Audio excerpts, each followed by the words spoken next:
Let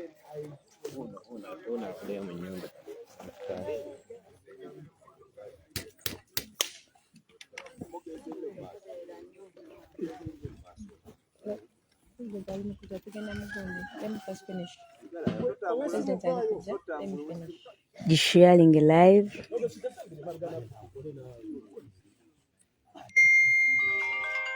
Stop following.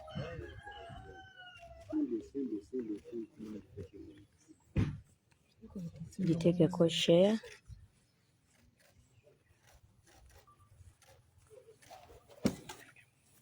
Jiteke ko share live.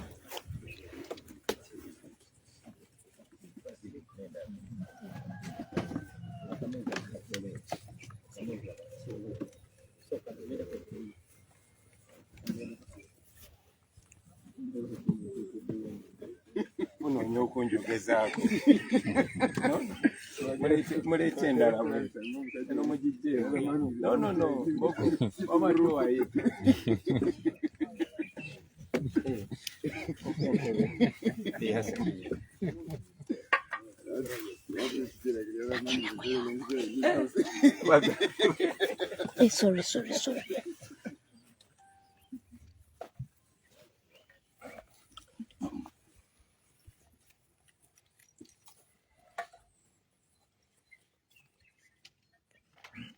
Okay.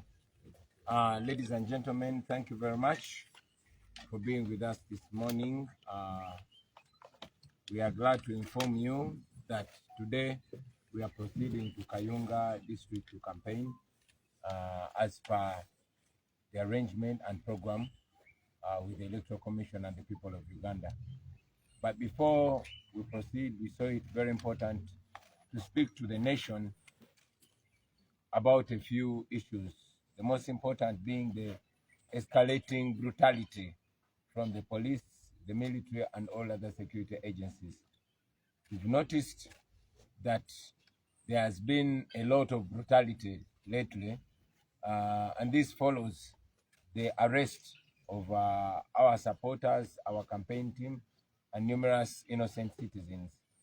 In our records now, we have more than 400 arrests of our people across the nation. Many of them have been remanded, and they are in prison over trumped-up charges.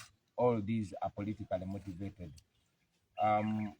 You all, ladies and gentlemen, saw the use of dogs on innocent citizens, reminiscent of the South African apartheid days and the civil rights struggle in America. These are things that we had not seen anywhere in Africa for the last 30 years. The police unleashing dogs on innocent citizens, people that have come to attend a political rally to listen to speeches, but the police chose to unleash dogs on them. The police has used electrocuting devices. They have used tasers on people, they've used pepper spray, and outright brutality and beating of citizens. For example, in Kawempe, you saw people being beaten, old women being brutalized. You saw the police and military pushing people into a ditch, a very dangerous ditch. We are following up to see the damage that was caused to people. Also, the constant blockage of roads. Roads are being blocked to prevent us from using them. And yet we are in a campaign. We are by law mandated to reach the people of Uganda and speak to them so they can make an informed decision. But the police and military have constantly blocked roads, sending us to feeder roads. But even those feeder roads where we go, you've seen them follow us with tear gas everywhere for no reason whatsoever. You have seen the police launching tear gas canisters into our rallies, peacefully assembled people. They are listening to political speeches, and then police launches tear gas into those crowds, dispersing them for no moral or legal justification whatsoever. the double standards of the police, claiming that they are stopping processions, and yet all of you, ladies and gentlemen, are seeing processions with the NRM. You saw Norbert Mao in a procession. You saw Thomas Taebwa in a procession. You saw Tumukunde in a procession. You saw Museveni in a procession. And I want to appreciate the Katikiro of Uganda. This morning, I saw a tweet from him making it clear that campaigns are not prayers. People go to the campaigns with excitement. The biggest mode of transport today is border. So you cannot say whoever is traveling on a border is not going to come to listen to Bobby Wine. That is wrong. That is double standards. That is immoral. That is illegal. It's on this note that I want to call out Mr. Byabakama, the chairperson of the Electoral Commission. Mr. Byabakama has been conspicuously silent on all these illegalities, all these criminalities and brutalities that are happening to the people of Uganda. Mr. Byabakama was very quick to come out and criticize me for getting out of my car and buying maize from a street vendor. But Mr. Byabakama has been silent about the blockage of roads. He has been silent about the brutality that is unleashed to us. He's been silent about the roads that are blocked on us, failing us to campaign in some areas. We were not able to campaign in Katosi because police constantly blocked the roads and we couldn't reach there. So we want Mr. Byabakama to pronounce himself on this. He has shown bias to the extent that he came out to criticize what we call a protest vote. We are going for a protest vote. We are protesting against all these injustices. We are protesting against the wrongdoing that has been done in our country for 40 years. But Mr. Byabakama more or less descended into the arena himself. He's supposed to be the arbiter. He's supposed to be the referee. But he has taken a side. He came out and criticized us, naming this a protest vote. We've not heard Mr. Byabakama criticizing Museveni about what he calls protecting his gains. But he came out to criticize the protest vote, clearly showing that he has descended into the arena. Yesterday, the world was shocked to see Mr. Byabakama, a legal expert, saying that people should not get involved in the guarding of their election. Now, you saw Museveni coming out saying that we stole his votes, working with the Electoral Commission. Many other political leaders are complaining about vote rigging and stealing of the election. That is our major complaint. And according to us, Mr. Byabakama is the #1 suspect in vote rigging. So, how can a suspected thief tell you that everything is okay? You don't have to lock your house. We as NUP, we encourage something called active citizen participation, ACP. Active citizen participation in this election, because this election is about Ugandans. We've sensitized Ugandans to go around campaigning morally, reaching out to everybody so that people of Uganda can make an informed decision. Secondly, we've encouraged them to turn out and vote. Thirdly, we have encouraged them to stay there and guard the election. Now, all these are within the law. All these are within the law, because according to Section 31, subsection 4 of the Presidential Elections Act, the citizens of Uganda have a right to stand 20 meters from the voting table and observe the election. What we are encouraging, Mr. Byabakama, is within the law. That is what the Presidential Elections Act says. The people of Uganda don't trust you, Mr. Byabakama. We don't trust you. That is why we want to make it clear. And we even encourage the NRM and all these other complainants. Let them get involved in guarding the election within the law, non-violently. but assertively. After voting, do what the law says. Stand 20 meters away from the election table, but observe the election. Make sure nobody stuffs ballots into that box. Make sure everything is transparent. What is wrong with that, Mr. Byabakama? Why don't you want people to observe the election? Why do you want people to go back home and sleep so that you bring your cooked results and read them to the people? Isn't it even disturbing to see that the chairperson of the Electoral Commission is repeating what Naruiso is saying? He's repeating what Damulira is saying, meaning that they write the script for Mr. Byabakama and he speaks it out. We want to say this, that if Mr. Byabakama has failed to conduct this election non-partisanly and legally, then Mr. Byabakama should resign. Mr. Byabakama, you should resign from the position of chairperson of Electoral Commission if you have failed to conduct an election that is transparent, free, and fair. Finally, we also want to mention this. We know that General Museveni is planning to rig the election, but we have reliable information that in his plan to rig the election, they're trying to provoke the people of Uganda into an unrest so that they can carry out a massacre akin to what they did in 2020 on the 18th and 19th of November. So we want to bring this to the attention of the international community. We want to bring this to the attention of the regional community and the African community, the African Union and the East African community, that as you are watching this, we are telling you this before it happens. General Museveni is planning a massacre on the people of Uganda. They call it a preemptive massacre so that he can cow the people down in order to rig the election, having intimidated them. We thought it's very, very important to put this to light.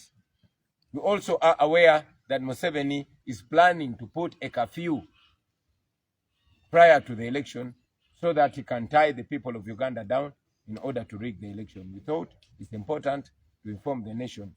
That said, we said it in the beginning and we still reiterate it, that we are continuously going to be law-abiding, we are going to be non-violent, we are going to be disciplined, but we are going to reach every part of Uganda in whichever way we manage to reach there.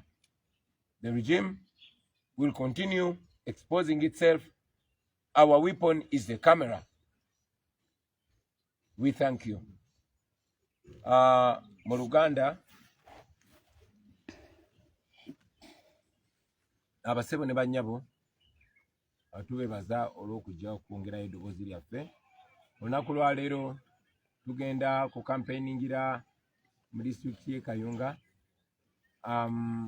Naye nga tetunaba kusimbula, tulowooza nti kikulu nnyo okwogera ku nsonga zino. Ensonga esooka bwe bulumbaganyi, ettemu n'okutulugunyizibwa okwatandise era okugenda maaso nga kutuusibwa ku bannayuganda abatalina musango. Bwe twogerera kati bannaffe abasukka mu 400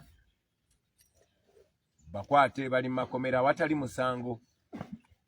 Bagenze bakwata abantu bonna abatuwagira, bannaffe abali ku ttiimu yaffe n'ebitundu ebyenjawulo, abannansi abatalina musango naye kubanga ayambadde ebimyufu oba ayambadde t-shirt eriko ekifaananyi kya candidate wa NUP, bagenze babakwata ne babasiba mu makomera. Nga bwe ŋŋambye nti bwe twogerera basukka mu 4 abali mu makomera. Mwalabye poliisi ya Uganda bwesindirira embwa ngeziweerera abantu abatalina musango ne zibaluma. Kyansonyi nnyo nti ne mwami Byabakama yavuddeyo naye teyavumiridde ekikolwa ekyo eky'obuswavu. Ekyo nno twakoma kiraba mu biseera by'Abamandera nga balwanira eddembe lyabwe, era poliisi y'Abakabbulu ne basindirira embwa ne zibaluma. Twakirabako ne mu biseera nga baddugavu balwanira eddembe lyabwe mu myaka egy'enkaaga nga gyakatandika. Kizzeemu kulabika wano mu Uganda. nga poliisi esindikira embwa zirume abantu abatalina musango abazze okuwuliriza ebigambo by'abo abeesimbyewo basobola okusalawo nga bamanyi kye basalawo. Bwe tuba mu kampeyini zaffe poliisi ejja n'obuuma obukubisa amasanyalaze ne bukubisa abantu abatalina musango. Mubalabye nga bakuba abakadde, mubalabye nga bakuba abaana bato, mubalabye nga baggala amakubo gye tulina okuyita ne tutayitayo. Baggadde amakubo amanene ne batusindika mu bukubo obw'ettaka ate nayo ne batulumbayo ne bagenda nga batukuba omukka ogubalagala nga tewali musango. Ebyo byonna nno bibigenda mu maaso nga biri ku kamera. Tebakomyawo ne mu lwale zennyini abantu gye baba bakuŋŋaanye nga bali mu ddembe nga tuli mu kwogera nabo era namo bakasukamu omukka ogubalagala basobole okusaasaanya abantu. Abapoliisi kyewunyisa gye batambula n'abakamera nga babloga bwe bamala okuba abantu baveewo baagala bafiriminga ekifo nga kikalu bakiteeke ku social media nga balinga abagezaako okulaga nti tetulina bantu. Of course bazze beekwasa nti tebaagala muggundu, tebaagala tutambule n'abantu bangi, naye ekyo kyakwewusa kubanga muzze mulaba Nobert Mao, mulabye Taibwa Speaker wa Parliament, mulabye Tumukunde ne Museveni yennyini nga batambula n'olwebeya lw'abantu nga tewali abakwatako. So poliisi begamba nti fe aba NUP tetulina kujja n'abawagizi baffe oba abawagizi baffe tebalina kutuwagira ne batugoberera oba ne batuwerekerako, ekyo kyabwewusa tukiwakanya kubanga bye batugamba tebiri mu mateeka. Ate tosobola tugamba tukole kino nga gwe tuvuganya naye ye akola kirala. Tosobola tugamba tetulina kusinkana abawagizi baffe oba kusanyuka nabo naye nga tebyo bye tuvuganya nabo basinkana abawagizi baabwe era ne batambula nabo. Kaakati n'ekyo kituleese n'okwogera ku nsonga za mwami byabakama. Yabakama yakulira akakiiko ak'ebyokulonda, naye akakiiko ak'ebyokulonda keefudde neesirikidde ng'embeera eno yonna yonna egenda maaso. Mwami byabakama yali mwangu nnyo okuvaayo n'avumirira ekikolwa kyange okugenda okugula kasooli ku mukyala yali atonda kasooli mu kkubo mu bitundu gye nali ngenza okampeyinga. Ne mwami byabakama tanavaayo kwogera ku ttemu ligenda maaso, tanavaayo kwogera ku basirikale abatomera abantu, tanavaayo kwogera ku makubo ge batuzibira ne batulemesa ogenda okola kampeyini. Tetwatuuse katosi ku kampeyininga kubanga makubo bagagala, twatuuka mukono kampeyininga kubanga makubo bagagala.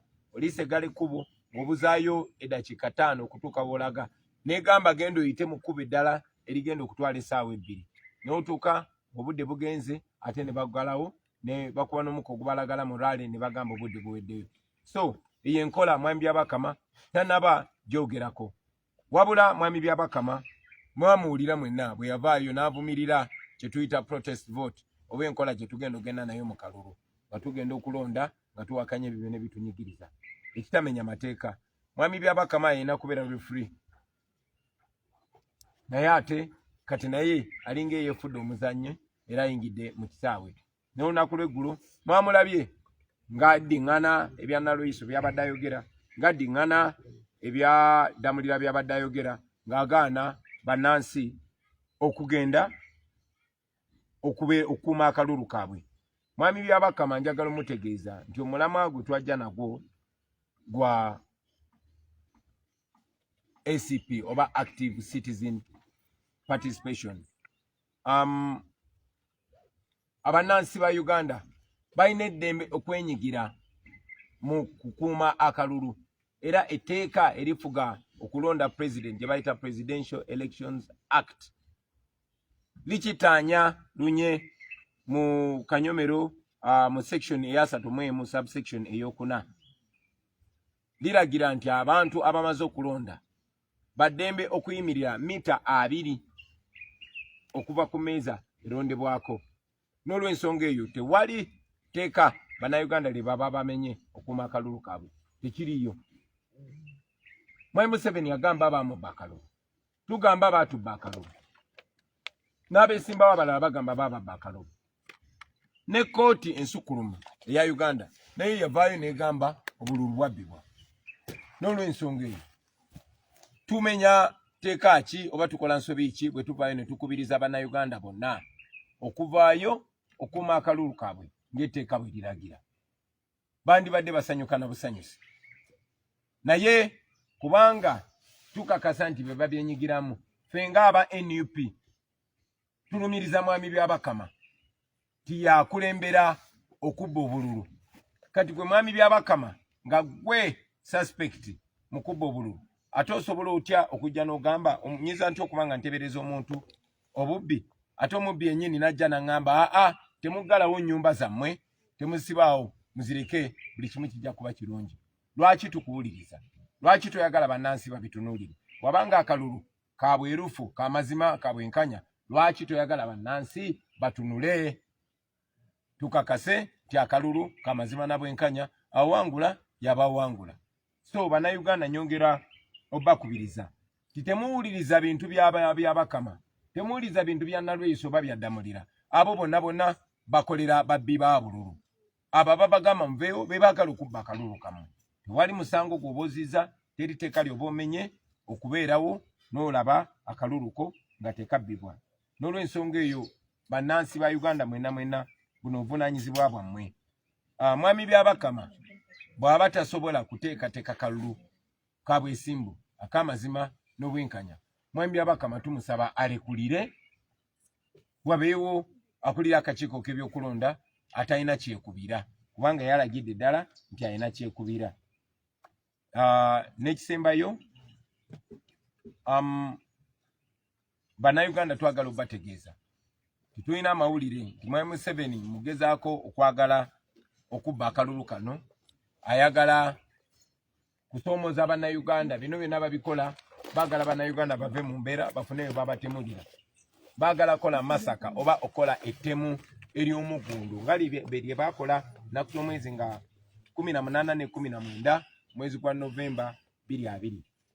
Ekyo nno twagadde tukibuulira abantu babeere nga bakimanyi, ne bannaffe ab'ensi ezitwetoolodde n'amawanga gonna agali mu nsi. Ekyo twakikomuniketinze era twongera okukibategeeza. Tumanyi n'okumanya nti mwami Museveni ateekateeka kusaawo kafyu. Tewali COVID, talina kyeyekwasa, ne baagala kusaawo kafyu okulemesa abantu okutambula, okulemesa abantu okwetaaya banoonye we babbira omulungu. Ekyo tulowooza nno kibagamba. Ekisemberayo ddala, maybe I should have said this in English. You said you saw the NRM supporters marching and doing what police and military have always called military drills. But you again saw with shame and shock what the police and military said to explain that away. Meanwhile, the NUP leaders, members and supporters are in prison for apparently doing military drills. But the NRM supporters, members and leaders can do it with zero consequence. That continues to show the injustice, continues to show the double standards. Maybe mu Luganda nga nkizaamu bannange mwalabye abawagizi ne bammemba ba NRM nga bakumba mu ngeri y'ekisirikale. Kyesigambye nti kimenya amateeka, naye okumba okwo kwe kumu bannaffe bangi baasibibwa mu kkomera nga beekwasa nti baakumbanga abasirikale. Naye mwalabye poliisi n'amagye bwe baavuddeyo okunnyonnyola ng'aba NRM bo basobola okumba nga bwe baagala, naye aba NUP tebasobola kumba. Ekyo kyongera okubalaga bannayuganda tetulina ddembe, tuli mu buwambe paka nga twerwanyeko ne twetaasa ne tojja mu buwambe. Mwebale nnyo, mwebalire ddala, kati tusimbudde tugenze Kayunga. Yakatiko mu Luganda katono nnyo kugiteeko mu Luganda. Siyogedde mu Luganda. Kale mbuuza kati twale nti omaze okumbuuza. President yogedde ku statement kati kujayogedde mu Luzungu, eko yogedde ku mu Luganda. Yeah, tuvumirira nnyo obunnanfuusi obwa poliisi, obw'amagye n'obwakakiiko ak'ebyokulonda akagamba nti abantu tebalina genda mu kampeyini mu ssanyu na mu bungi na mu muggundu. Ng'era bwe mulabye nti bwe tuba tugenda mu makubo ababodaboda babayimiriza babakuba bagamba ababodaboda tebalina tuwerekera. Naye ate nga Museveni ne banne bodaboda zibawerekera n'abalala. Mu mbeera eyo twagala n'okwebaza Oweekitiibwa Katikkiro y'omu ku bakulembeze abaavuddeyo ne bavumirira ekikola ekyo. Era Katikkiro yabategeezezza nti kampeyini abantu baba tebagenze kusaba, abantu baba bagenze basanyufu, baba bagenze kujaguza n'okuwagira omuntu oyo obawagira n'omuwuliriza. N'olw'ensonga eyo ekyokugamba abantu tebagenda mu muggundu mu kampeyini, ekyo kiba kyabwewussa. Ebyokulumisa abantu embwa, ebyobbakuba emiggo n'obbakubamu omukka ogubalagala, ebyo bye bisinzirako abantu ne bagamba Uganda eri mu kutonya musaayi oba Uganda is bleeding. So twagala okwebaza Oweekitiibwa Katikkiro olw'okusitula eddoboozi lye era n'okusaba abakulembeze bonna abawulirizibwa okuvangayo okwogera amazima ku lw'abantu baabwe bw'abanga waliwo embeera bwe zityo ezinyigiriza abantu baabwe. Mwebale nnyo, mwebalirira.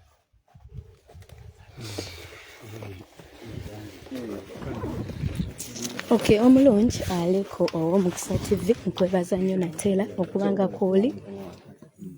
Oweekitiibwa neyanza Ssejjere. Gyongeddemu etugenda kusiiwuuka. Eri yasiiwuuka. Oteeka okulwana. Kansooke nzijjako live. Yo.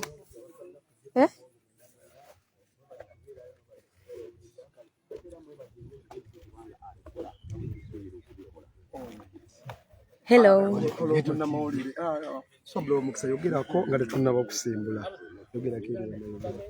Yeah, we've been.